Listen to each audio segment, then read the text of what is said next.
There are two popular opinions among people, both Russians and Westerners, on how Russian economy is doing. Some say that Russia has generally survived that hit that it took in the early and mid 2022, including the sanctions and the war. They say it's turned out to be more resilient than expected. They say it started adjusting to this new economic and political reality. They say that it has gone through the worst part and it actually started rebounding. Who are those people? Well, first of all, there are both Russian and Western citizens, people, including experts, they say that. Their opinions, well, let's talk about the Western. The Westerners, both Western people in the West and both Western experts sometimes say that. Their opinions most often are based on the fact that Russian economy hasn't crashed completely and it actually survived and Russians keep on living more or less normal life. They say, look, it's been a year and Russia is still doing okay, and that's what it looks from the West, I guess. You know what, that's a very shallow opinion, and if anyone would dig deeper, look under the surface, they'd see a completely different picture. And of course, there are many Russians who are saying that the Russian economy has survived. And of course, it's the Russian government, number one. Top propaganda personalities, of course. But, and of course, it's the Russian. Oops. Propaganda personalities, of course. But,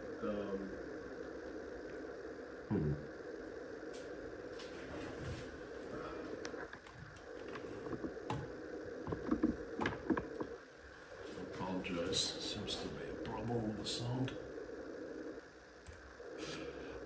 Well, anyway, Russian government says Russian economy is doing fine. Look, we survived, we're doing fine. Top propaganda people all over TV saying everything's fine.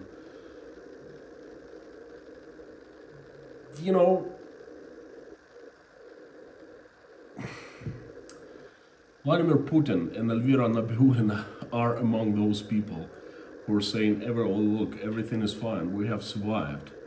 The economic future of Russia is super bright, it's actually not bad. Well, lots of Russian officials of lower caliber are also saying that, but what do you expect them to say? Oh, you know what, we fudged up? Yeah, they're actually saying that Russian economy is going to grow this year. You're right. Then it's the Russian people. A great deal of people, A, brainwashed, and B, this economic tsunami that is already happening hasn't touched them yet. So many Russians think, hey, things aren't too rosy, but it's not a disaster at the same time. The key point is Russia is going to pass this turmoil fast, and a lot of people think so, and because they think they already know, they have experience. That happened a few times. Back in 1998, a huge crisis. Back in 2008, back in 2015, and they say we've been there, we've done that. Little did, they got over it every single time. But little do they know that this is different now. Unlike previous economic crises, Russia, it's, bad in Russia. It's unlike anything we've ever seen. And in this stream, I'll tell you not what will come, but what is already here. Howdy everyone, my name is Konstantin and welcome to Inside Russia, where I give you news updates that I find important and I think that show what's really truly happening in Russia right now. Inside Russia is where usual Russia explained by the unusual Russian. Let me check the sound. Right now, Inside Russia seems like the sound is Hang on 1 second. Something wrong with the sound.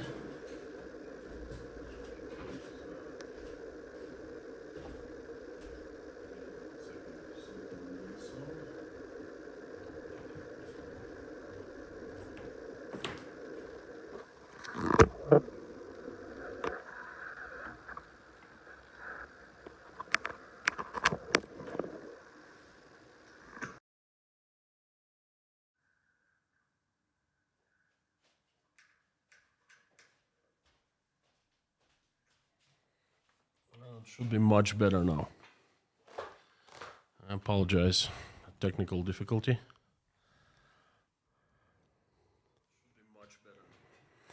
Well, anyway, welcome to Inside Russia.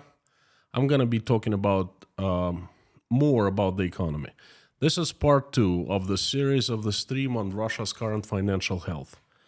Yesterday, I explained in details what is happening with Russia's economic foundation, oil and natural gas.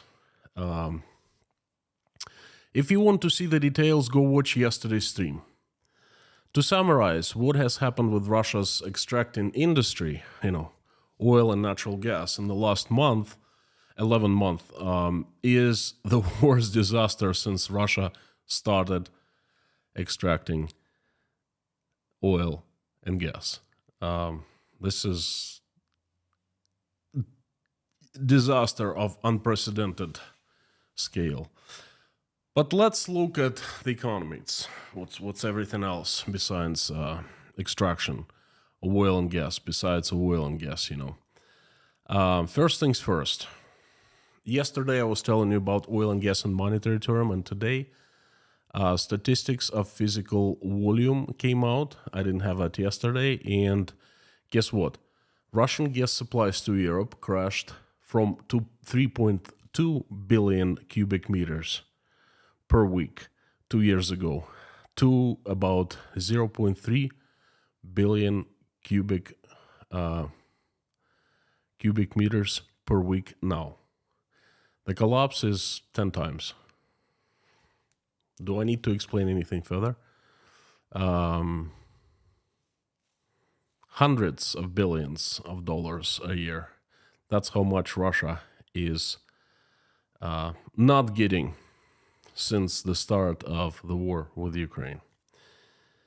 In reality, in Russia, we saw about situation like this is when a person sits on a branch of a tree, takes a saw and starts sawing the branch on which he is sitting. And then once he's done sawing, he just falls down with the branch. That's basically what Russia has done. What's happening? Let's move on. The very basics, what's happening with the Russian budget and Russian gold and currency reserves. Well, is everything well? I don't think so.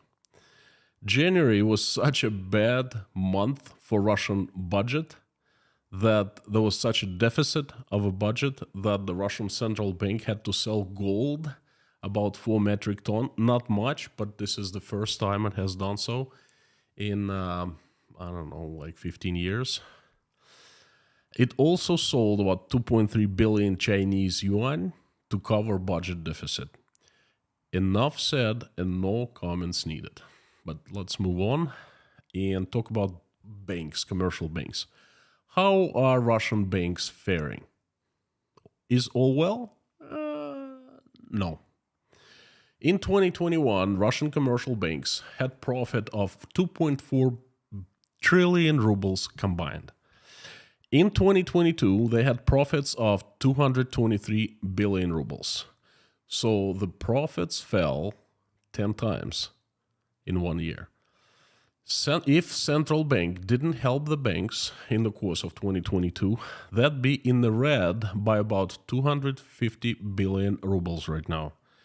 2022 turned out to be the worst year for Russian commercial banks in 7 years. And the forecast for 2023 is actually very negative. What banks are afraid of is a wave of defaults, both corporate and individual. And it's expected. It will be done. It will happen in Russia because the economic situation is worsening in general, both for business and for individuals. So the biggest problem is that the banks did not receive much profits this year, and they cannot put anything aside for the reserves to combat future bad debts. They will completely rely on the central bank. When they will run out of money, they will go and start begging central bank to bail them out. The biggest question is, will central bank have the money to bail them out in 6, 8, 10, or 12 months? Moving on. How rich Russians are these days? Are they rich? No. 49% of Russians have no savings at all, and of those who have them, 41% will have enough for no more than 3 months to live. That's admirable research agency conducted the research and came up with the numbers. So in general, I would say that if half of Russians, half of population of any country, if half of population of any country does not have any savings, that in general things are not well with the economy. Moving on. How is the consumer demand these days? All right. Not so good. Consumer demand in December collapsed to annual lows. Annual lows. Think about this. December, Christmas time, New Year time. That's when the Russians go out and buy presents for the loved ones. This is undisputedly the best month for the retailers of the year. The best month of the year. Plain and simple, period. Consumer demand in December collapsed to annual low. Well, this speaks volume. This is the start of the chain of events, and this chain is not a positive one. Retail is suffering a great deal, and guess what? It's going to happen next? It's going to shrink. It's going to it'll be laying people off, and the more people laid off, the less they will make, and the worse it's going to be for the economy. And this is where the economic multiplier kicks in. One action has a multiple effect on the entire economy. But wait, there are good news too. In some area, demand actually increased.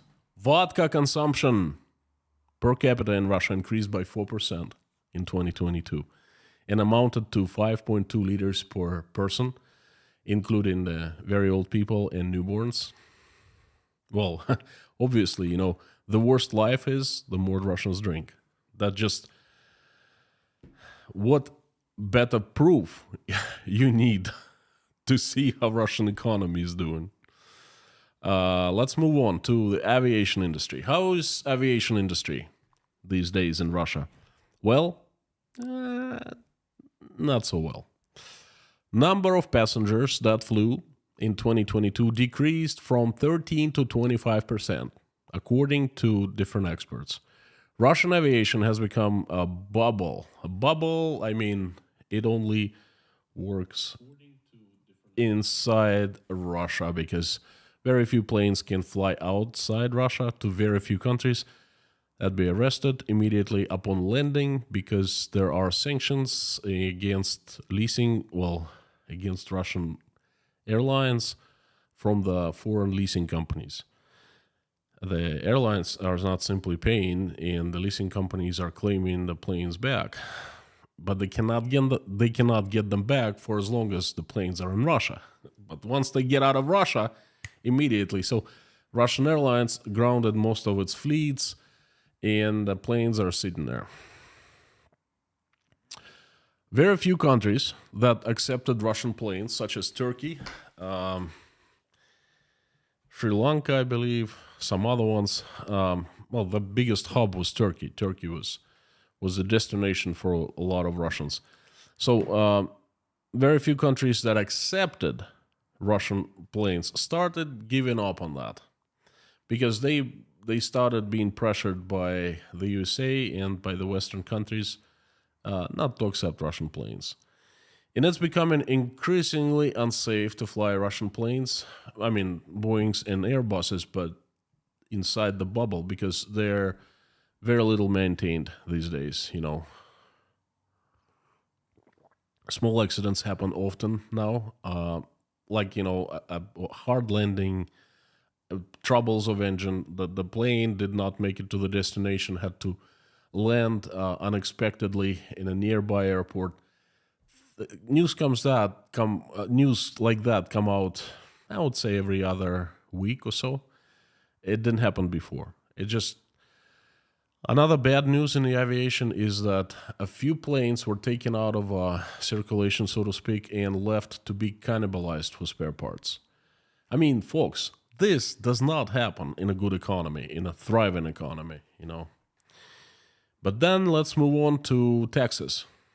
What's going on with taxes? Well, anything good? No. Have you ever heard, and do you know what is a windfall tax? Windfall tax is basically an extortion. Extortion only done not by mafia but by the government. It's one-time payment. The government comes in and says, well, you know what? We think that you're doing too well and we need money too much. So we're going to take a huge chunk of your profits as one-time tax. And that's it. You will get nothing in return, but be thankful that you stay alive. That's basically what Russian government is planning on doing in 2023. It already practiced a little bit on two companies. The companies are called Gazprom, that's Russian monopolist of gas extraction and exports abroad and domestically. And Gazprom was approached last year and was made to give 419 billion rubles as a windfall tax to the Russian government because the Russian government simply decided that Gazprom was doing too well.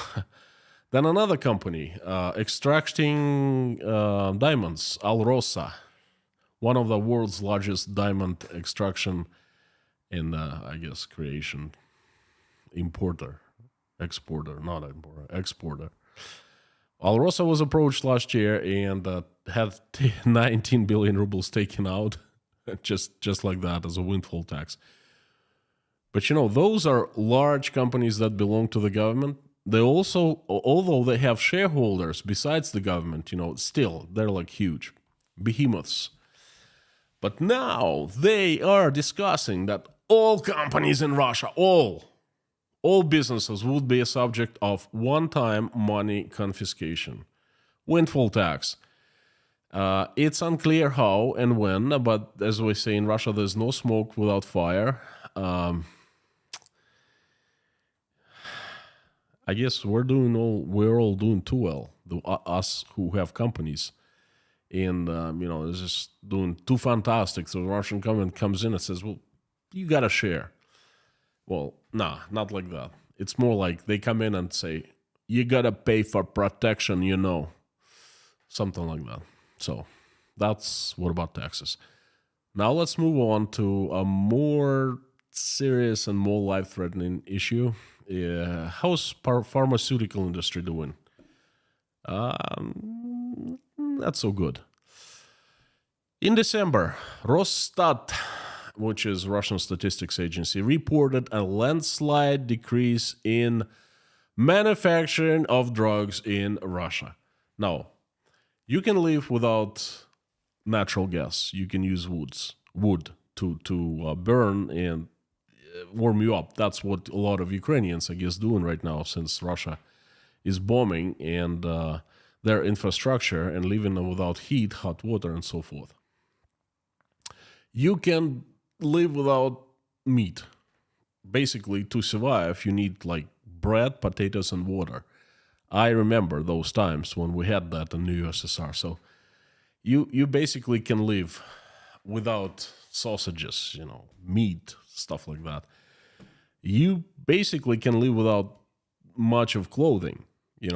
Worst comes to worst, you can make clothing yourself. But what you can't live without is necessary drugs. You will die if you need drugs and you don't have it. Sanctions are actually not the reason that Russia has decreased manufacturing of drugs by 30%. 30%! It's not about the sanctions. Foreign companies are actually not forced not to sell drugs to Russia. But what historically has happened, Russia manufactures lots of drugs here in Russia itself, Russian pharmaceutical companies, large companies, but they use active ingredients that are foreign made. They import those foreign ingredients, use manufacturing process, package them, mix them somehow, using sophisticated equipment, but they do not make active ingredients. And the Western companies simply stopped supplying active ingredients. They just say, hey, you know what, Russians, we don't want to do business with you. It's our right to do business or not to do business with, with people we like or don't like. And that's it. Minus 30% in December. And at the end of the year, 2022, the number of brands of medicine, names of medicine, drugs in pharmacies in Russia decreased by 10%. The range, First of all, expensive drugs are leaving the retail segment. The cost and logistics have greatly increased the price, and people don't buy them. And medicines, drugs from the lists of vital and essential medicines whose cost is higher than the maximum registered price also disappear from pharmacies. Just to give you a couple examples, amoxiclav is a very potent antibiotic. Is really hard to find these days, and ibuprofen. Just two. You must have heard of them. Now, it's still easier to find these drugs in Moscow, in St. Petersburg, and in a few large cities, but if you go to smaller towns, no such luck. Now let's move on and jump into unemployment. What is unemployment in Russia right now? You know what? That's been a pride of joy of Russian government. Not 1 week passes that an Russian official comes out and says, well, you know what? Look, we are having record low unemployment in Russia, ever. 3.4%. Ain't it nice? Actually, it's not. It's not so nice, because in Russia, there are two different kinds of unemployment: official unemployment and unofficial. Official unemployment is when a person is laid off and registered as unemployed, then he or she is counted by Rostov, Russian Statistics Agency. But what they do is the companies are pressured from KGB and from tax internal revenue office, not to lay people off, because laying people off doesn't look good. It doesn't look good for the statistics, nationwide statistics, and it doesn't look good for local statistics. Unemployed, laid off people tend to be angry and tend to stand up and voice their opinion. So what they do is the companies, and they're hinted by the Internal Revenue Service to do that, instead of giving people 40-hour weeks, they cut the hours by half or more. For example, in my company, quite a few engineers, instead of working 5 days a week, they work 2 days a week. And, obviously they're not getting paid for 5 days a week, but for 2 days a week. Okay, see the difference? Quite a few people, myself included, I'm unemployed. I don't have a job, but I am not unemployed. I haven't been fired. Basically what I did, I asked my company, well, the company said, we can't pay you anymore, but you have two options. One option is to, we'll fire you.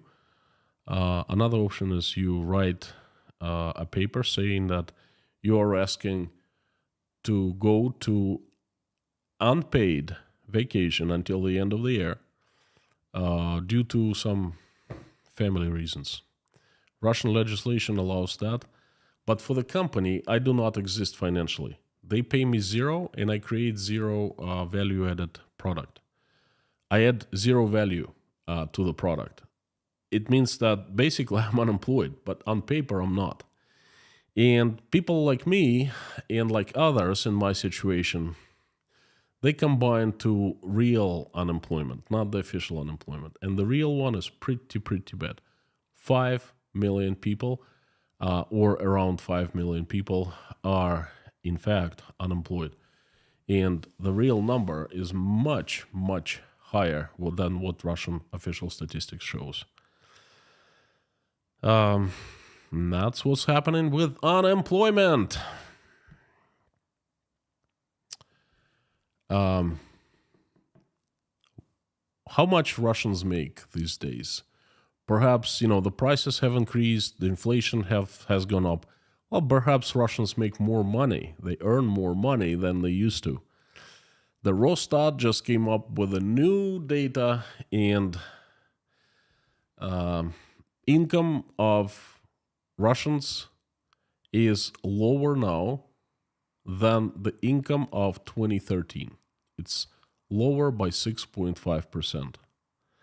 If we take and that's absolute numbers, income right now again versus income back in 2013. If we take into consideration inflation, then the number is going to be much bigger.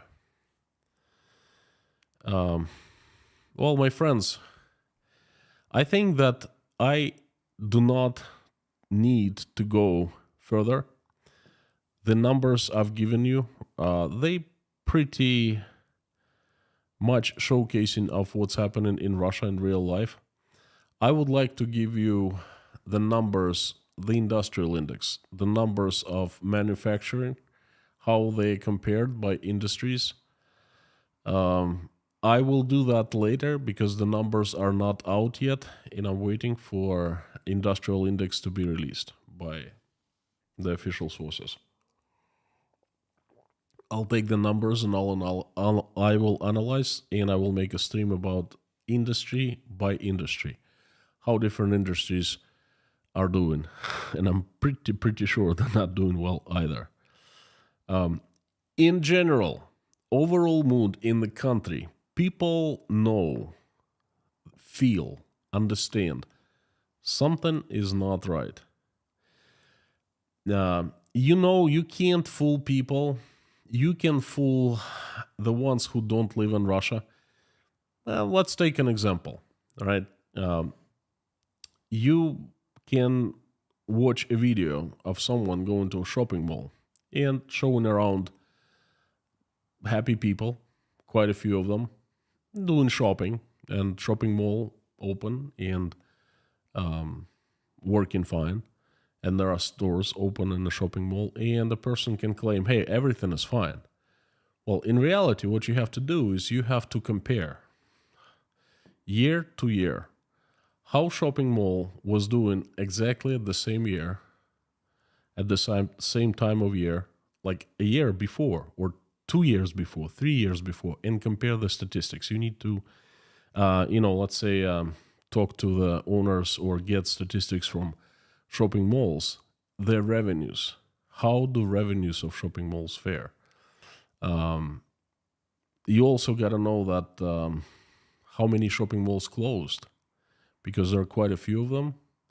In Moscow and St. Petersburg, not so much, because they're basically the centers of financial activity of Russia. But if you go to smaller cities and towns in Russia, you will see a completely different picture from Moscow and St. Petersburg. And you have to combine all the data from the shopping malls and actually compare.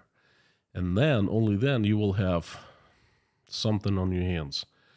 I give you the data, and it's really hard to argue with the numbers because I fact-checked, and this is what comes out of Russian government. The numbers that I'm seeing myself are pretty bad, and they just proven the point that Russian economy is landsliding, and the economic tsunami is already here, and the water is rising, and there's nothing can be done at this point due to one single reason. Russia shot itself in both feet, in both hands, in the stomach, and partially in the head. And it did it by itself, to itself. And to rectify this, to make actions that will somehow normalize the situation and will lay foundation of recovery for Russian economy, it's going to take years and years. I'm afraid it's going to take decades. But what we're seeing right now is the landslide, the tsunami, the collapse, and it's backed by the numbers. And this has been part number 2 of my economic report, and there will be part number 3 when the industrial index numbers come out fairly soon. Thank you so much for giving me a chance, for watching. Before I turn on the comments, where I would love to get feedback from you, I'd like to ask 2 things. First, help me spread my message by making reposts on your social media accounts. And the second, please consider signing and sign to my Telegram channel. It's called Inside Konstantin's Russia, and the link will be in the description below after the end of the stream. In that channel, I keep you updated and I make announcements on what happens in the channel. Thank you so very much. Turning on the comments just about now. If you have any questions of what I just said, if you want me to talk about a different industry, please do so. Please ask me, and I will try to talk and answer. Thank you.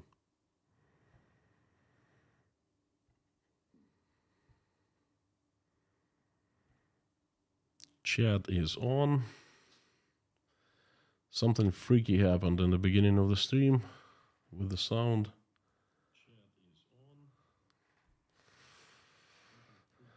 Okay.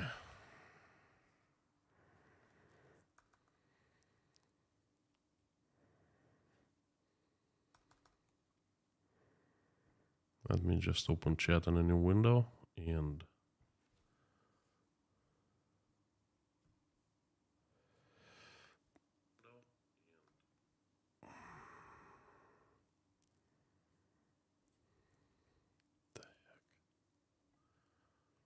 there you go. Quite a busy chat today. If you want me to notice your message and so to make it so it jumps right into my eyes, so to speak, put it in caps, put inside Russia after that sign, so I see it in a large orange box. Thank you, mods. I see Mommy and Lorna, number 1 as usual. Thank you, Black Cat, Bob S, Amir, Harry, Bob. Don't see Amir or Harry. Probably will join a little bit later. Thank you so much for coming, friends. And thank you, usual suspects. Great to see you all. Very first question, second day in a row from Beirutus, inside Russia. Given that Russia has lost its richest consumer for oil and gas, what are the economic implications for Azerbaijan Central Asian republics with rich gas reserves and no sanctions? I don't think much, because Europe is not getting much gas from Azerbaijan. Well, it's getting a certain amount of gas, but it's not going to increase tenfold. Same for Turkmenistan.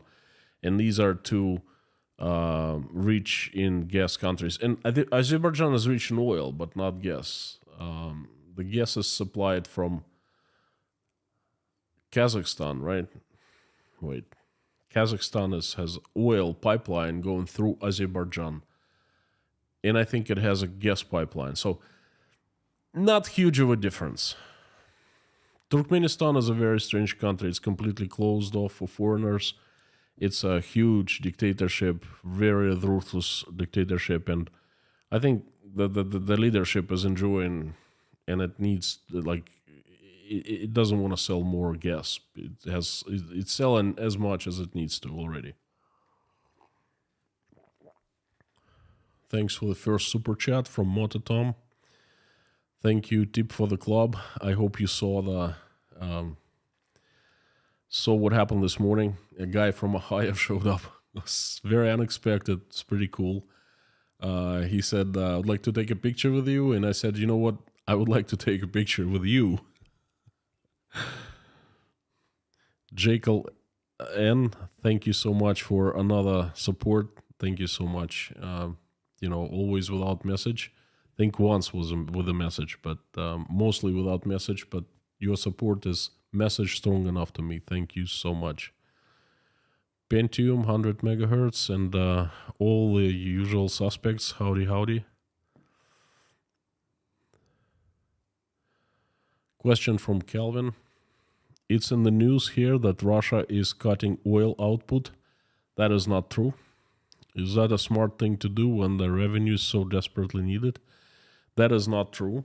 Here, reports are coming that Russia is actually maintaining and even increasing a little bit of oil output physical. Russia needs to do that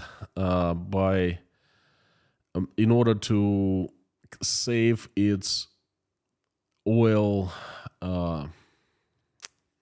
rigs in the permafrost, because if it stops pumping oil, then the wells, there you go, to save its wells. What Russia's going to do, it's going to decrease selling oil by 500,000 barrels. But I think it has nothing to do with extraction. Well, Russia simply doesn't have anyone to sell it to. Plain and simple. Go back and watch my stream yesterday. That's exactly what I was telling about. Suzanne de Sirbo, thank you so much for your support. I appreciate it. Thank you, SF Joe. Howdy. Great presentation today. Lee and I laughing each time you ask, and then no. Well, I'm being honest. The rich will get their meds, that's for sure.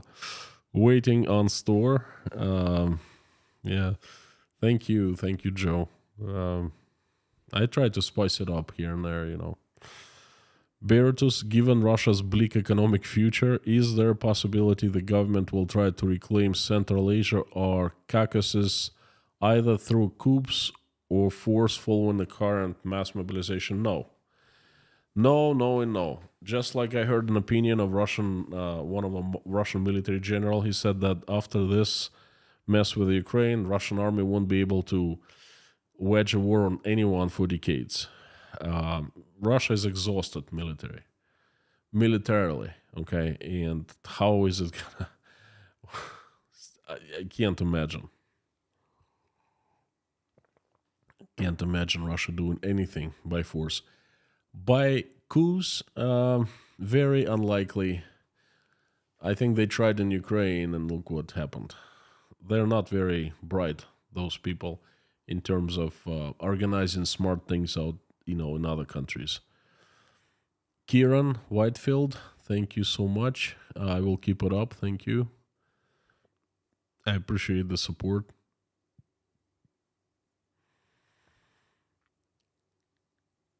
Gary Klimachek, I've never seen you supporting before. Thank you so much. This is the first time. I appreciate the support and I appreciate your message. The message is support, support is the message. Mon Capitan, hi Kay, thanks for all your explanations, truly invaluable. I have a much better understanding of Russia. Hope you're doing well and hereby support from me. Thank you so much. I appreciate. I'm trying to do the best I can, taking it day by day. One day I feel like garbage, and another day I feel better. It's an emotional roller coaster every day. But I guess that's what you go through when you lose your country, when you lose everything you worked for so hard, for decades.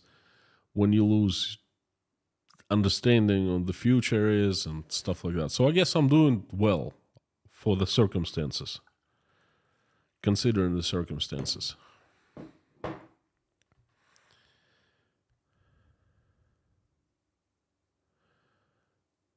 The S missed the freaky 10 minutes. What happened, I think, somehow my big mic did not connect with the telephone, so the voice feed was coming from the telephone instead of a microphone, this one, so I apologize. Happens once in a while.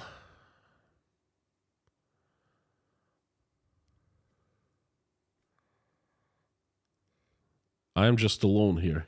I don't have this assistance for voice, for sound, for video, for lighting and stuff like that. So I do everything myself, playing all the instruments, so to speak. Well, Storo, your question is not in caps, but it's pretty cool anyway. Interesting. Everybody is learning to get gas and oil everywhere else. And they have succeeded in doing so. They have sourced their oil and gas supply. And you know what? That's bad news for Russia because nothing's going to go back to normal. The war is over. If, say, the West forgives Russia, everyone forgives Russia, Ukraine forgives Russia. Saying, what happened. Let's move forward. And Russia wants to sell, will you please buy our gas again? Guess what? Europe will say, well, you know what? We have signed a long-term contracts with Norway, I don't know, the USA, who else? Kuwait, and that's okay. You can keep all your gas to yourself and use it yourself, but we're all set. So nothing's going to happen. Nothing is going to go back to normal. Not now, not anywhere soon, not in a couple decades even, Unless Russia, of course, sells oil and gas for so cheap, it's going to be like, peanuts. But that's not good for Russia. Because Russian oil is actually really expensive to extract. That's a permafrost oil and gas. Little Dickens too, thank you so much for $9. I appreciate it. That's no message, but this message is strong enough. Best mod team outside Russia, inside Russia. Thank you, Dave. Exploring with the Zuinos. Hey, any news on those two fellows that fled Russia through the Straits of Bering and in Seattle right now? I would love to talk to them. I have a weird feeling like, after this mic failure, that something's wrong.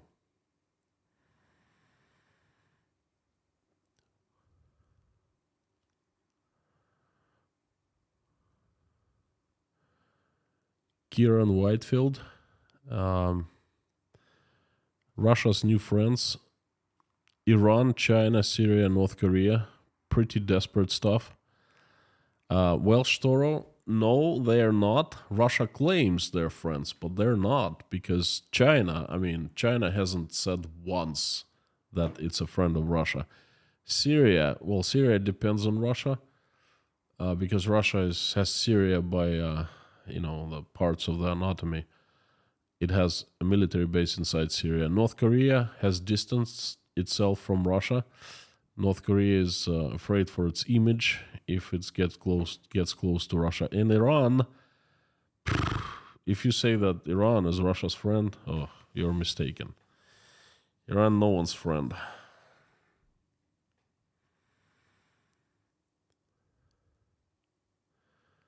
Dave Strains, my IQ has actually went up since coming here. Oh my God. Thank you. This is a compliment. Thank you. This is definitely even more valuable than money and monetary support. Thank you, Dave.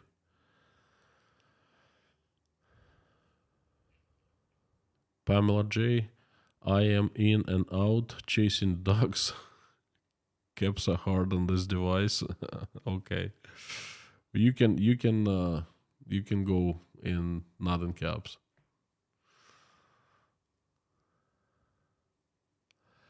A Cohen, what if they won't sell the oil but pump it more? Will they burn it or what? I think they might be selling more, not reporting it. It's a shady kind of like a gray deals at a very, very low price. Okay, that's one possibility. Another possibility is storing it. I'm not sure. I don't have the statistics on Russia's storing facilities, but you can store oil. A couple years ago, oil went negative. They were paying you to buy oil. Okay, if you bought oil, you didn't pay anything. They paid you. Remember a couple days. So everyone was getting huge oil tankers, the vessels, and pumping oil at that super low price and storing it for future price hikes. And actually that strategy worked out. So Russia could be doing the same.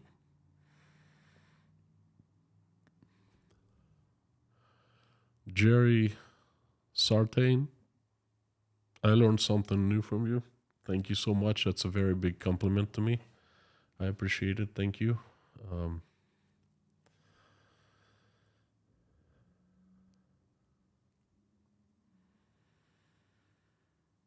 Susie Myler, what indicators show the brain drain? People power like it. People like doctors, etc. Susie, we've spoken that before. Well, first of all, it's the statistics. Russian government tries to downplay the brain drain as much as it can. Let's say, well, a lot of people left, but quite a few already came back, which is not true. There are millions of people outside Russia, all over.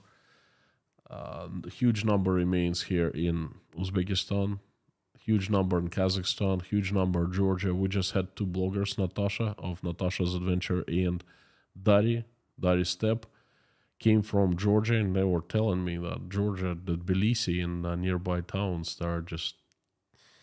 they're trying, like, bursting. There are so many people, they're bursting. They looked at my apartment and they said, whoa, it's huge. And you paying this little for it? And I'm like, wait, what are you talking about? I'm paying a huge, incredible amount. And they're like, trust me, in Tbilisi, you would get an apartment like 5 times smaller for this money, because apartments are so much more expensive. There's just so many more Russians there, okay?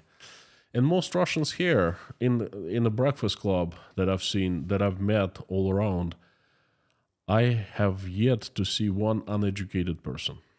It's high educated people, IT, doctors, engineers, teachers, attorneys, you name it.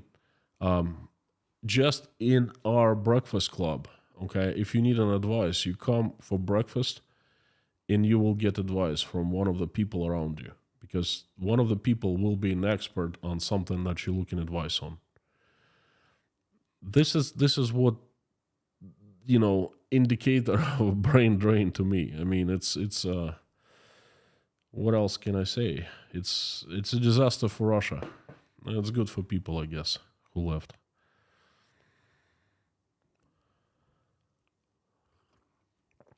Bob Brennan, Russia Today reports Russia will decrease oil production by 500 barrels per day. Decrease oil production or decrease oil sales? That's a big difference. I have heard, the news, but I am pretty sure the news misunderstood, because I have seen news from different resources that say that Russian oil companies have not decreased extracting oil. Physical volume of Russian gas has dropped by 10 times, but not oil. Thing is, once you don't pump oil, your well just implodes because of permafrost. That happened in the 90s, and I think Russians learned their lessons. But let me tell you, Bob, I will look further into it. There must be a trick that the Russian government is. One advice for you: do not trust RT.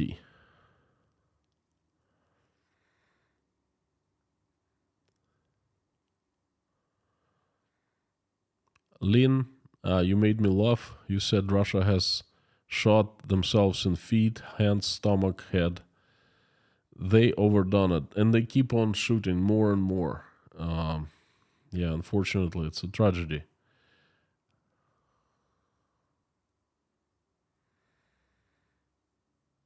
Bob Brennan, RT report from today, 3 p.m. Well, you know what, Bob? I'll look into it. I promise. Prayers from North Carolina. Carol, another question. That was a question from Carol. Bogdan L, did you check your tea with a Geiger counter? No, I did not. We'll live only once. If they poison me, they poison me. Whether I check it or not, one way or another, they would get into me. Level 70, thank you. I'm curious to know what the educated Russians did to protect their financial assets when they left Russia. Did they see the writing on the wall and close their Russian bank accounts? Well, there's no need to close Russian bank account. Why? You're just cutting a hand, so to speak. The Russian bank account doesn't cost you anything to maintain. All you have to do is transfer money out of Russia into different country. And most Russians didn't do it before they left, but after. Because you need another bank account, let's say in Uzbekistan, in Georgia, in Kazakhstan. But once you have a bank account, all you have to do is you open your mobile cell phone, you run bank app, you press a few buttons, and whatever money you have, $1,000, $5,000, $100,000, you transfer it into rubles, and rubles are out. In 15 minutes, you have them in Kazakhstan. In your local bank, you can transfer them back to dollars, or you can withdraw rubles, do anything you want with them. Okay, so that's not that difficult.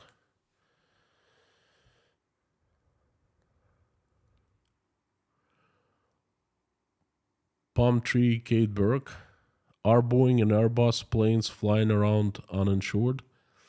They are insured by Russian companies, but you know what? That doesn't mean much because Russian companies, insurance companies, they've taken huge losses over the past year, and if something bad happens, they're not gonna pay. Welsh Toro, Spain has a gas pipeline from Africa. That relationship with Europe is going to develop that in a big way. I'm pretty sure it will, and that's one of the alternatives that Europe is using. Gary Kennedy, thank you so much for your support. No message, but this is a strong message. I appreciate it. And Welsh, that's exactly what I'm saying. Russia is the best supplier because it's right next door to Europe. It's cheap and it's plentiful. But if Russia is not there, it's not the end of the world for Europe, Just takes a couple of years to reroute things.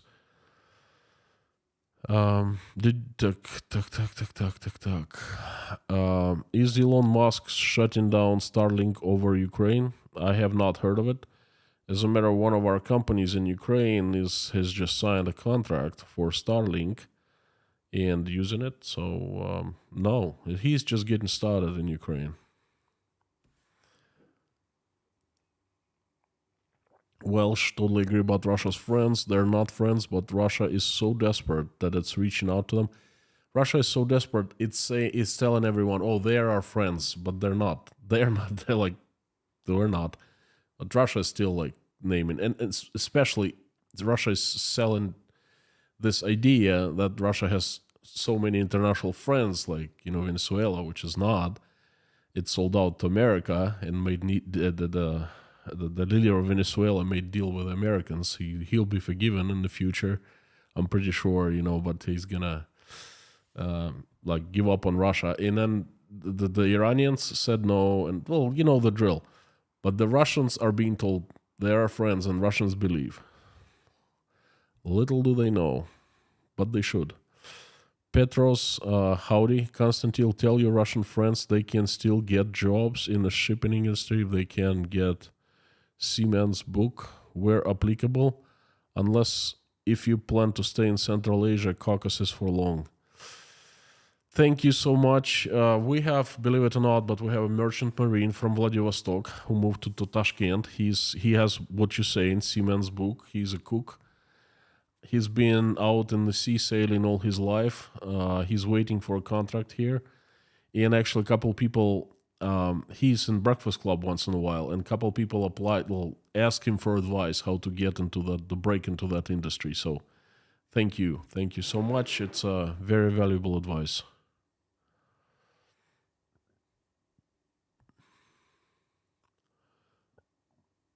Mark Lentblom, thanks a lot. By the way, in Swedish we say don't cut off branch you are sitting on. Thank you. That's exactly what I meant.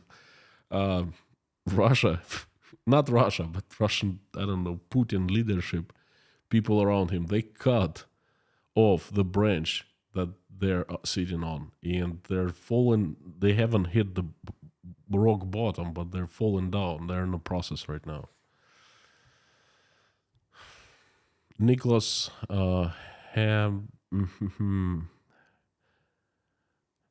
Heckenbroich. Sorry about the last name. Mr. Nicholas. Thank you for your support. I appreciate it. Master Q 2.0, do you agree that China is a completing motive to destroy neither Nord Stream or at least strategically benefit? I haven't thought of it. I haven't thought who really destroyed the Nord Stream. China has a motive, yes. The weaker Russia, the better for China. China is not going to use Russian gas one way or another, with Nord Stream or without Nord Stream, because there is no supply to China. There's no pipeline. Sila Sibiri, the Siberian power, it's not what you think it is, okay? I know. I have the insides.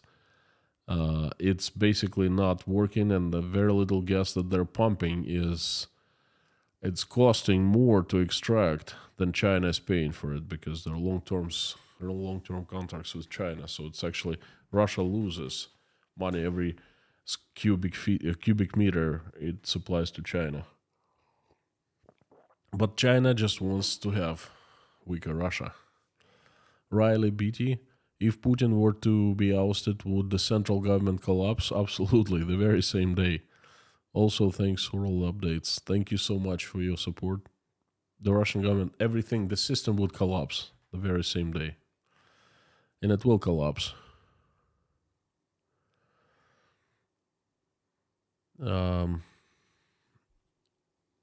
Devlo, what is your vision for this channel for after this tragedy has ended? Will you continue with contact about Russia, or will you switch your focus to something else? I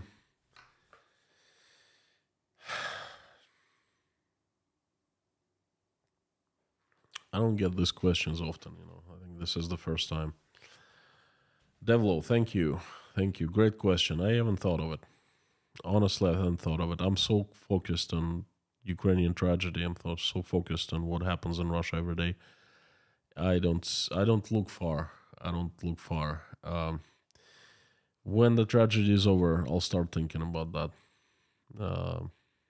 Thank you. Great Southern Land. The vodka gauge is classic. Over 4 liters for every man, woman, and child. 5.6 liters. 5.6, and it's growing. Joe's Rames. Rowley Birkin QC. For your information, Russia has been burning gas at Vyborg, end of the pipeline, for months. After the Nord Stream explosions, these gas flares light can be seen in Finland against the dark sky. Thank you. I suspected something like this. There's no other way. What are they gonna do without gas? And the thing is, you can't burn oil that easily. You know, you can't spill it. All around. You can't burn it. You got to do something with it. And I think that what they're doing is they're secretly selling it, but at such a low price that Russian budget, like I said yesterday, doesn't benefit. It's gray deals, black deals, and these crooks who are all around Russian government, all around Putin, they benefit. Small time crooks for the country, big ones for themselves.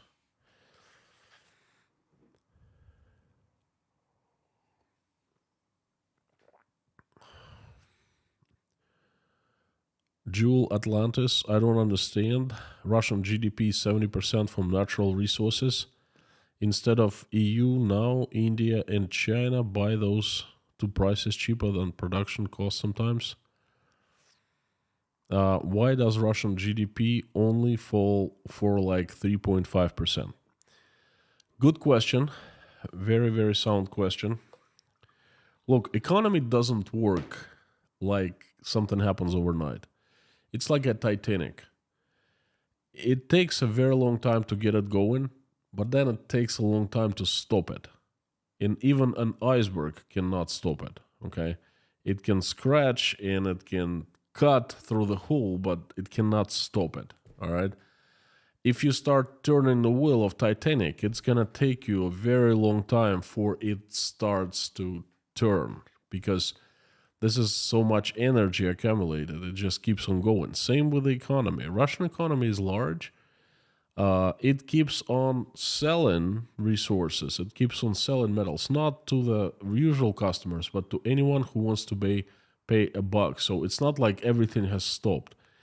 It's still going on. But look at my numbers. I'm telling you that decreases, like for example, look at the banks. They basically broke even this year, okay? And they had an incredibly bad first 2 quarters, but then they rebounded. But the thing is, in 2023, things will get much, much worse for them, because there will be just a wave of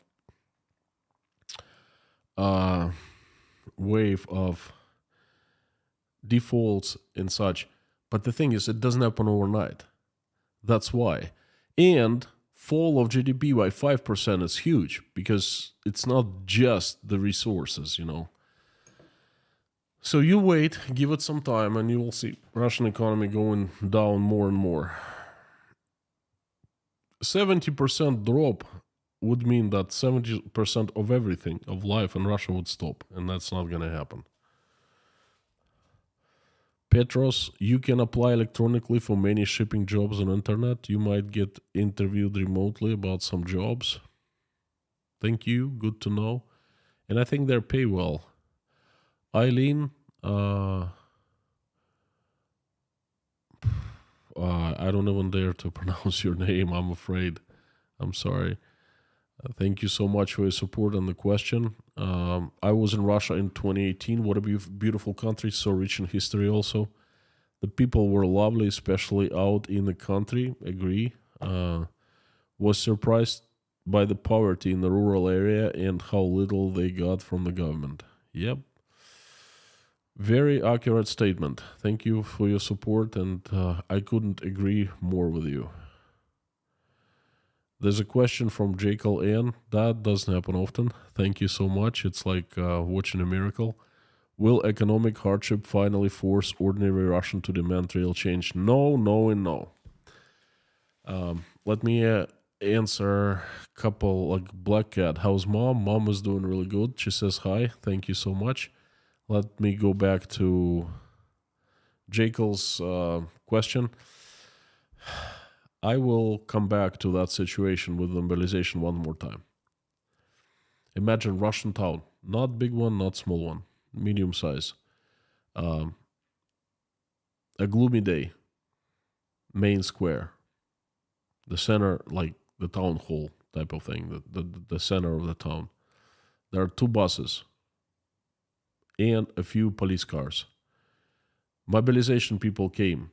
And the point is set at let's say 10 a.m. and young men who are getting mobilized come with their families, mothers and fathers, grandfathers, they're all crying. Worst day of their lives. Parents give their children to mobilization people, they cry. They're really hurting, they're afraid. They know that sons might get killed there, but they still give them. Nothing can be worse than that, you know. So I don't believe that any economic hardship will be worse than giving your children and not protesting. So I don't believe that. In no economic hardship, people will freaking starve to death. They will fall, but they won't go and demand real change. Meanwhile, the government will probably blame the Western evil West, the Satanists, you know, the United States and so forth. And they'll say, well, it's their fault. It's not our fault. Natasha from the Emeralds Land. Great to see you. Thank you. Big support from Zuina family. Natasha is a beauty. We would love to show you Seattle one day. Thank you so much. Thank you. I appreciate it. You guys are great. You've been with me since probably day one. And it's fantastic. I hope, I wish and I hope that I meet you one day in Seattle and there's a chance for you to show me the Seattle. And if you want to come down in Tashkent, you're welcome in Tashkent Breakfast Club. And for that matter, everyone. Just like from this guy from Brooklyn, New York, last Saturday, most likely he will be in tomorrow again. He said he will be a regular at the Breakfast Club because he lives in Tashkent. And this new guy from Ohio will be in tomorrow. You guys are welcome. Anyone who wants to fly to Tashkent, we'll be happy to host you. We'll be happy to show you around. You know, it'd be fantastic. Luke, thank you so much for huge support. Do the stunned countries do much trade with Russia and they have been affected much? Other stunned countries under influence and more aligned with Russia, China, Turkey, or US? Well, Luke, you have huge support. You have given me huge support and you are asking me a huge question because it's a very interesting and important question. Let me answer Paul Murray's question and, well, actually statement, acknowledge it, and I will get back to yours.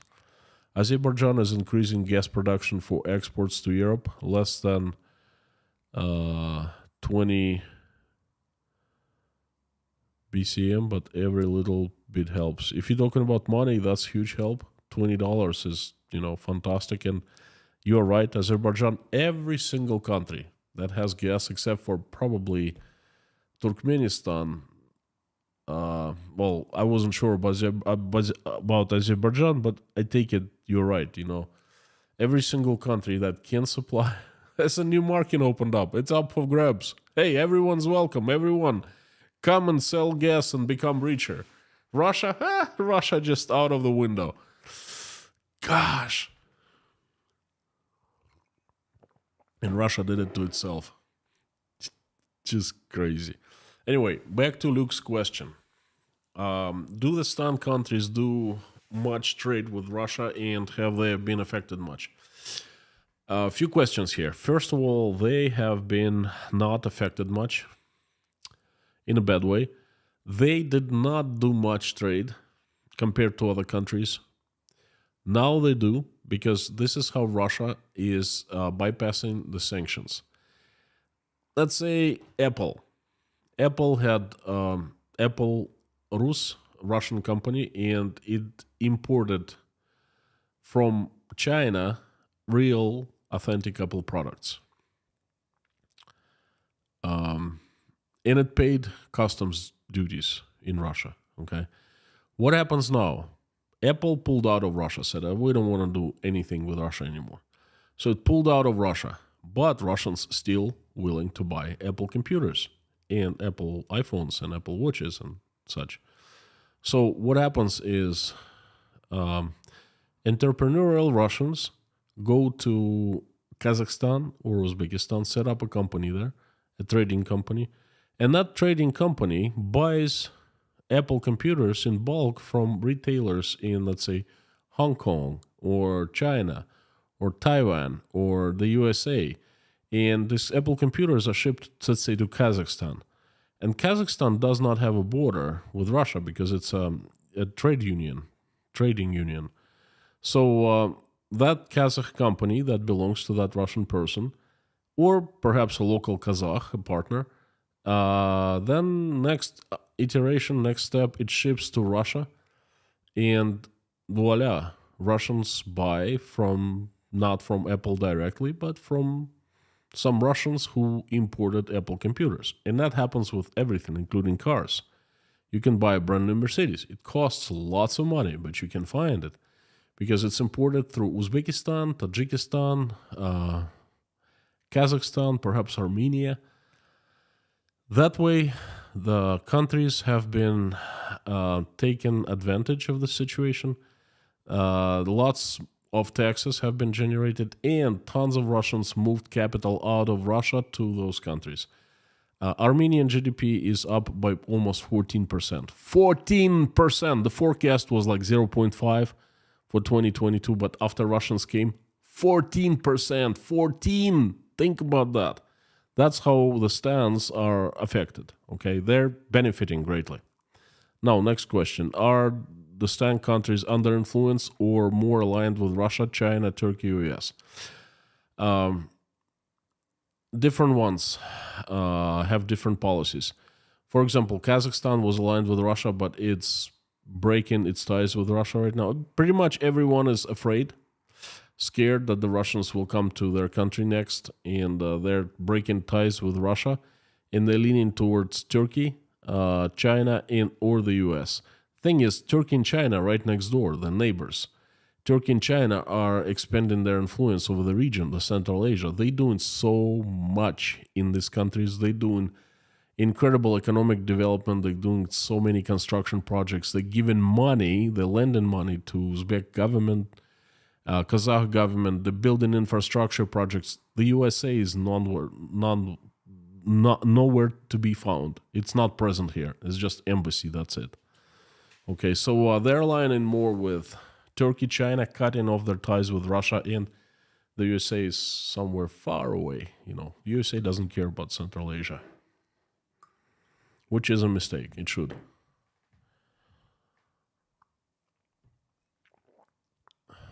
The only economic news that makes sense. Thank you.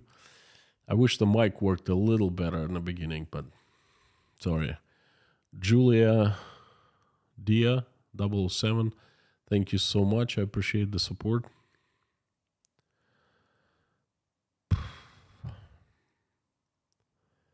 Aspen English, my heart goes out to you. My prayers for all involved. My friends are still stuck there, even though they have dual USA citizenship. Huge from America. Hugs from America. Thank you so much, Aspen English. Is it just a nickname, or are you really in Aspen, Colorado?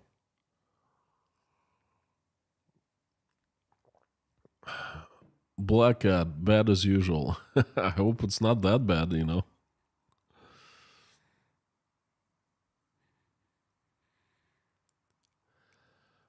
Andreas Benz, Germany needs long-term stable gas, or we can't invest in industry. Only household can use unstable gas, and Russia turned gas into a weapon in a political way, so we can't use Russia gas in the future too. Agreed. I mean, I've been telling about that, and it's obvious for anyone who has a little bit of brain in their heads, Russia, that's why I'm saying Russia shot itself in both feet, both hands, elbows, stomach, and a little bit in the head, and it's laying down there bleeding to death. And then it has done it to itself. Oy. Sima Zomek, good luck to all Russians in exile. Thank you. Let's hope peace returns to our beautiful part of the world. I am Polish. I feel that since Soviet times, our nations all suffer because of post-communist legacy governments. Thank you. Every time I see a comment from a Polish guy or girl, warms my heart, because, you watch me, you acknowledge, you send me good words, let alone super chats. Thank you so very much. My heart warms. Thank you. I have quite a few Polish friends I met in the United States. And honestly, when I lived in the USA, I worked in Maine. We had tons of exchange students come in, work and travel students come in every single summer, and I met just about anyone. People are people. There are some good people, there are some bad people, there are some people who want to take advantage of you, people who are absolutely nice, who are ready to give you a hand of help. I made tons of friends from Poland. Well, shouldn't say tons, but like 5. One of the guys in Warsaw, his name is Tomek. We had such a good time. He's a great guy. Still keep in touch on Facebook. Polish girls are absolutely gorgeous. Nice people. Pietros, I remember news comment from 30 years ago. Professor Malingoudis narrated how Marx and Engels followed Hegel's ideas, but believed all Slavs in history were private property. That's interesting. False slaves were public property in Sparta and later in the USSR, today Russia. You know what? I gotta take a note of this and I'm gonna look further into it. Professor Malingoudis.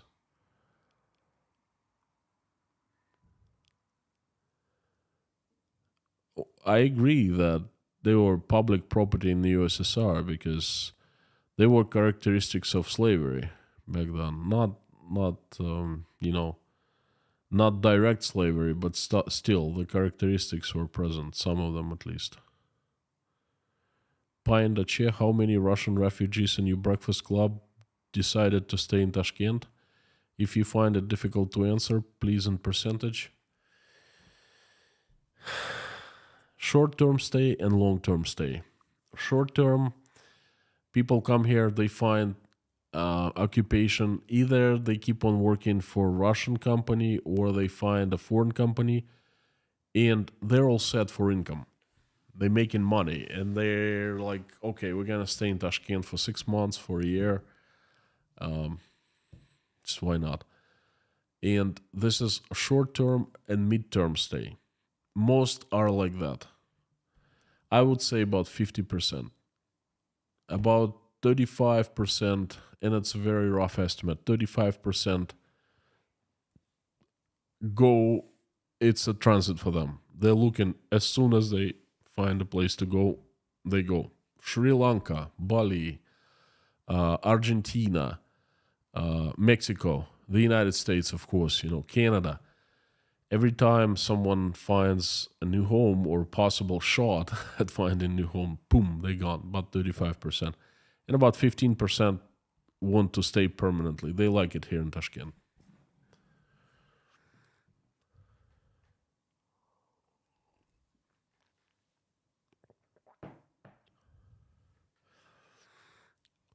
Magda Biao, Putin will hold a speech on the 21st of February. You think he will declare a war and mobilization? Magda, he definitely will not declare mobilization. He already did on the 21st of September. And recently, he said many times, there's no need to declare another mobilization. Okay, there's no need. In reality, he said, the document has been signed to start the mobilization, but it hasn't ended. Daily reports come here at the Breakfast Club, people I know, they say our friend was mobilized today, yesterday, day before yesterday. People still knocking on the doors and giving these documents, повестkas, So he's not going to announce. He might announce the war, but at this point, I don't know. I will be looking into it. I will tell you one day before what he's going to say, okay? But at this point, I still don't know.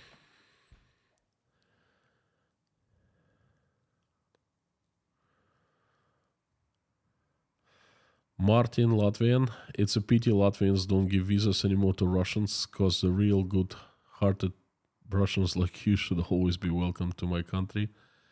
But you can come visit me to Philippines where I live now. Thank you so much, Martin. Uh, Again, people like you warm my heart extra much, because every time I hear something nice from a Latvian, Estonian, Lithuanian, that just double nice, you know. Thank you.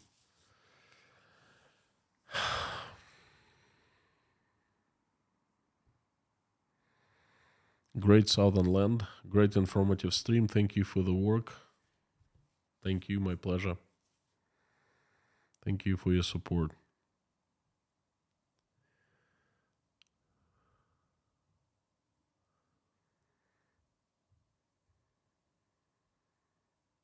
I like the name. Check the playlist.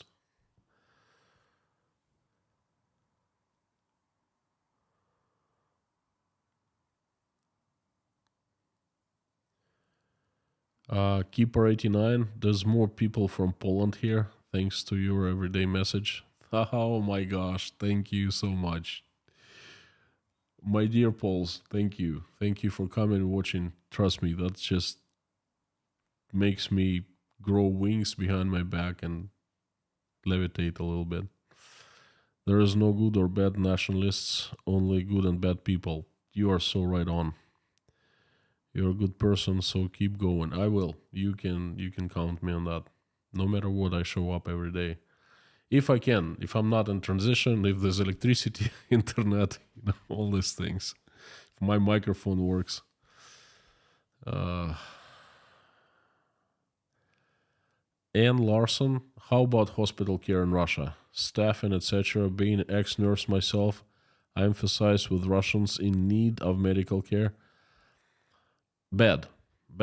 Used to be okay, but doctors are running away from Russia. Here in Tashkent, one doctor a week, and that's just my neurosurgeon friend. He tells me he just sees it around him. One doctor a week gets accepted, like gets hired. Just Tashkent. Imagine how many doctors live in. How many efforts and years it takes to make a doctor. Tons, you know. So reports from Russia that the level of medical care is becoming worse and worse. So unfortunately, it's a huge problem. Hey, gosh, 30% decrease in manufacturing of drugs. 10% of drugs disappeared from the Russian market. Think about this. As a medical professional, you must understand the magnitude of a catastrophe here, you know.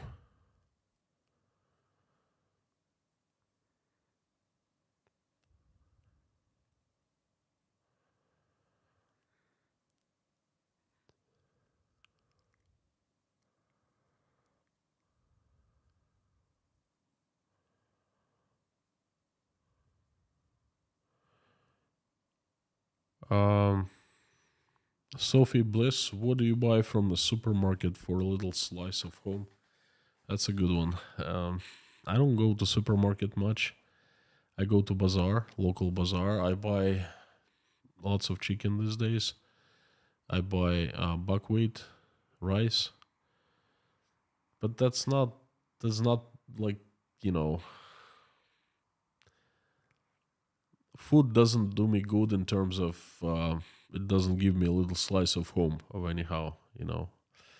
It's not about food. It's about talking to my family over the phone, over WhatsApp or Telegram. It's you know, seeing my kids, my wife, things like that. But food doesn't do me much good.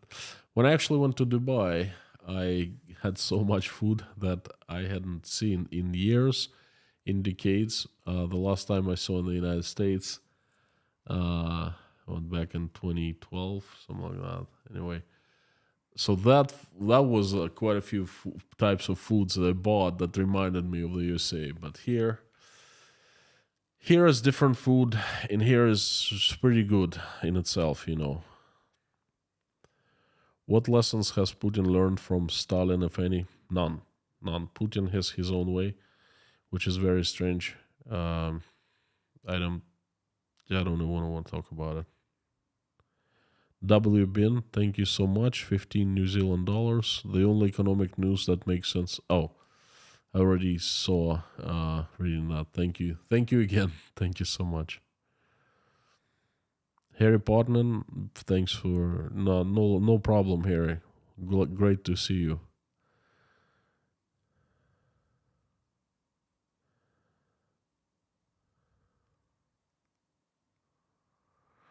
I guess Malcazar, Steamcat, I guess the European people cannot correctly imagine life in regional towns of Russia. People there do not care for politics and stuff. They're busy with questions how to get enough money for food. And you're absolutely right. Watch Vasya in the Hay. Rake Flyer. I was drafted, but I stuffed the dragon, sewn tail, and stupid hungry mouth. That's still... it's funny. All right, my friends, I gotta wrap it up. Thank you so much for coming. As usual, tomorrow there will be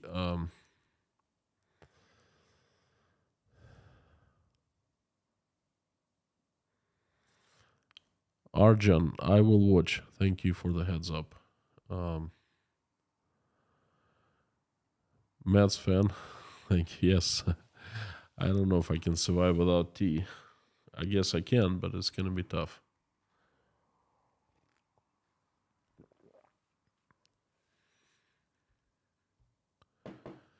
Petros, another question. Don't forget about Chizhevsky. My friend, the weekend. Chizhevsky is tomorrow and day after tomorrow.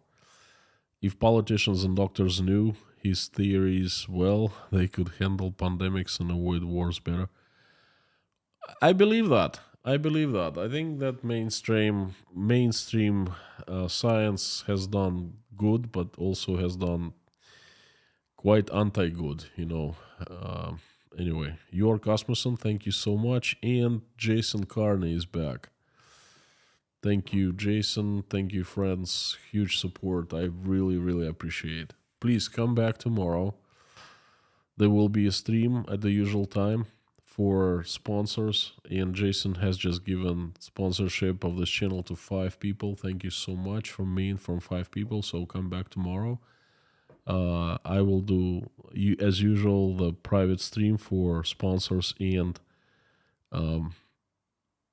patrons, and for Jason Carney, individually, because he has done so much support.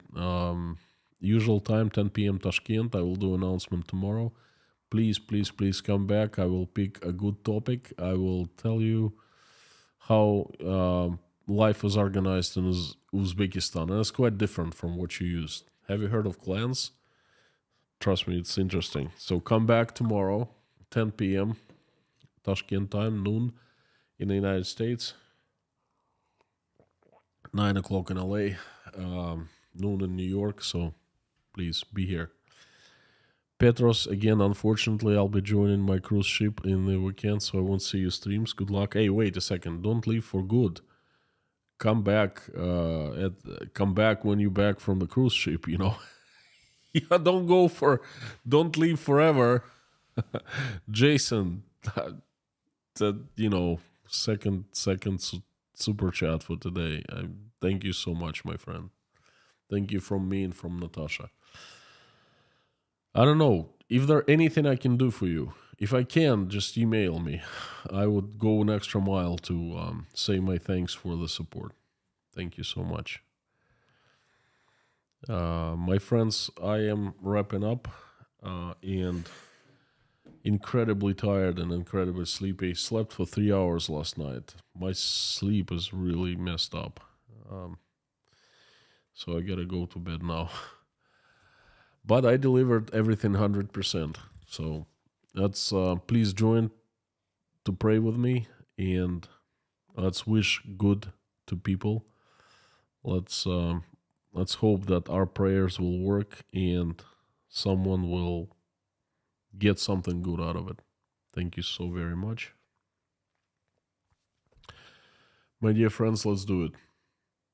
Our dear God, Lord Jesus Christ, thank you so much for giving us this life. Thank you so much for putting food on our tables and giving roofs over our heads. Thank you for surrounding us with the people we love and who love the people who love us. Please help our children. Please keep them safe and healthy, because they are the most valuable, the best thing in our lives. Thank you for giving us our children, and just keep them healthy and safe, please. Give us wisdom so we can raise them, and we will raise them the way that they will become good and will make this world a better place. We'll never engage into any wars with each other. Please help stop the bloodshed in Ukraine. As soon as possible, please reach out and talk to people who are capable of making this decision. Open their eyes, fill their hearts with love, fill their brains with common sense, and fill their souls with light. Please show them the magnitude of tragedy that has happened in Ukraine over the past year, and have them make the decision to stop the bloodshed. Help every single Ukrainian who has been affected, answer prayers, and send support. Make every wish come true. Send every person in Ukraine an angel to keep everyone out of harm's way, and so not any more drops of blood are shed. Please help my country, Russia. Send the army of your strongest angels with your sharpest swords, led by Saint Michael, to get rid of the demons that have hijacked my country. Get rid of them, please, and have angels run Russia so it's peaceful, it's right, it's good to others, and it's loved, not hated. Please open the eyes of Russian people so they understand and see what's going on and act accordingly. Please help everyone who has been affected by this terrible earthquake in Turkey and in Syria. Please help everyone who needs help, and help families of those who died. Send them, soothe their souls, and make the pain a little less. Please help everyone who is suffering power outages and cold in Ukraine because of Russian airstrikes.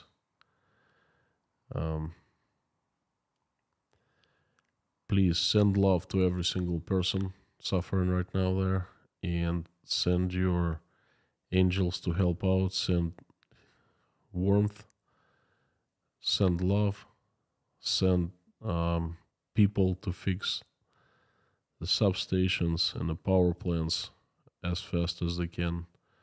Please help everyone who's helping people right now, and help everyone who's helping Ukrainians in general. Opening their hearts, wallets, doors. God bless them. Help those who are traveling. Please send safe travels, and help those who are seeking for political asylum.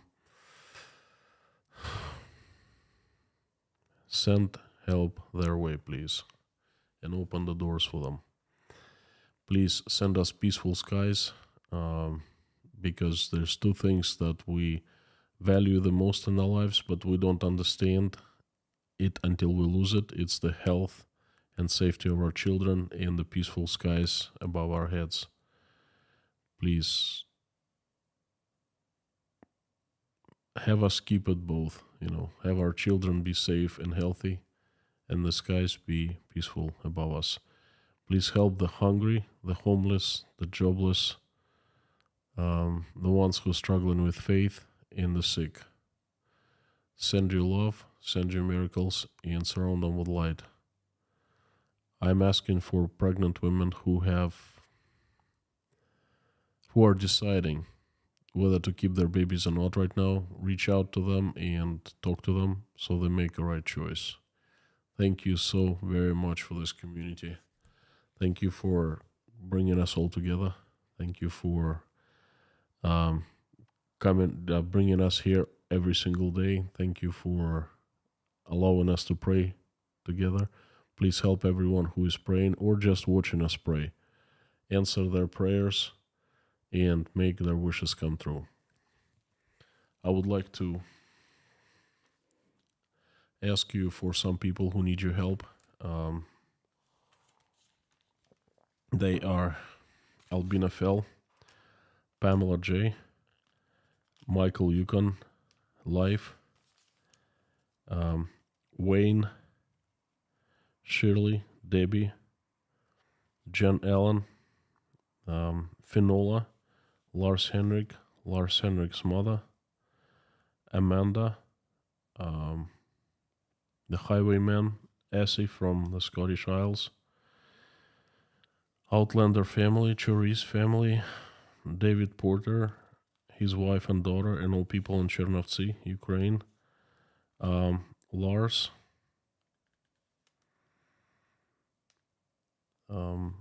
Enjoy Every Minute, Susan Marshall, Beulah, Buzz Simon, Janice Burgess, Alvin's mother, Teresa, Marsha Tucker, please send her strength, Garcia Castellanos, Terry Carter, Joe McMahon, Meta Spencer, Diana and family, Breeze friends,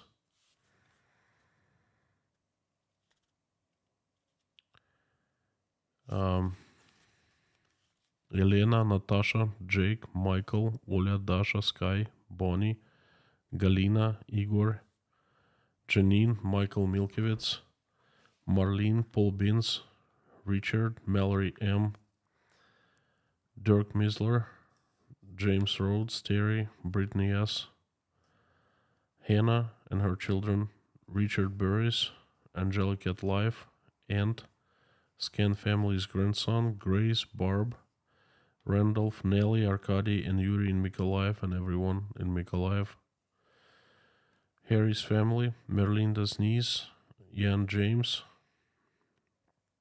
Doug, Rafaela From, Anna, Priscilla Michelin, King Nero, Gaby Hyman, Donald, Deborah, Lisa's son, Jade, Allison Dave Moyers, Janice Burgess, Maureen M. and her sister, Mr. Hanson, Heidi, Bob, Tony, Kayleen, Rob, Umel, Jennifer, Matt, Ashley and family, Mr. Dean Spooner and his church called Lutheran, Our Savior Lutheran Church, Lisa Kumrian, Jacob, Adam Oliver, Treasure, Kyle's wife, Grace Philosophy, Maggie,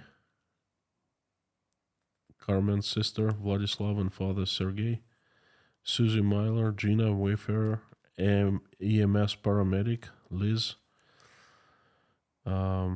Lori Miles, husband, Sherry, Layla, Philip's mother, and a few children. They're Cadence, Maverick, Sebastian, Coulter, Theo, Muddy, Ansley, and Karine Vasseur, 2-year-old niece. Also would like to ask you for sending them recovery, sending them good health and strength to their families. Please show them miracle. Show a miracle everyone who is on this list asking for your help. And I'm also asking for the children that have been affected in Ukraine, in Russia, and for that matter, all over the world. Thank you so much, dear Lord. Jesus Christ, amen. My friends, thank you so much for coming. There will be a message, another one on Sunday and tomorrow for sponsors and patrons. This is my way of giving back and thanking for the sponsorship and support that you have shown. So tomorrow, noon Eastern Standard Time, 9 a.m. LA, and the usual time on Sunday. Thank you so much. I would like to add that you are absolutely awesome and you rock. Thank you so much. And Carthago delenda est.